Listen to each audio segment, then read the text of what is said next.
Bien-aimés du Seigneur, hier nous avons célébré le dimanche des Rameaux et la Passion du Christ. Cela nous introduit déjà dans une semaine sainte, une semaine de silence, une semaine de prière et de préparation spirituelle pour bien célébrer la résurrection de notre Seigneur Jésus-Christ. Les textes de ce jour convergent d'une manière harmonieuse sur la personne du Christ. Le prophète Isaïe nous présente un serviteur que Dieu soutient et un élu en qui Dieu met toute sa joie. Ce serviteur apportera la justice aux nations avec une douceur remarquable et trouve son accomplissement parfait en Jésus-Christ. Dans l'évangile de Jean, nous voyons Jésus qui est à Béthanie, dans l'intimité des repas avec ses amis.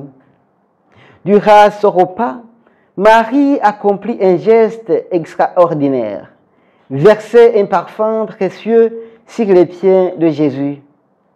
Cette réaction de Marie est un geste d'amour pour le Seigneur. Comme l'exprimait Sainte Thérèse d'Avila, l'amour ne consiste pas à penser beaucoup, mais à aimer beaucoup.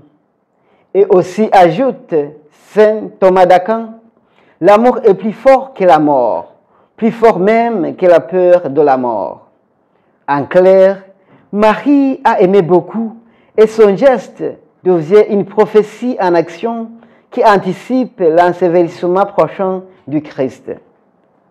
Par ailleurs, la présence de Lazare dans cette scène évangélique pose la question philosophique fondamentale de l'être face au néant.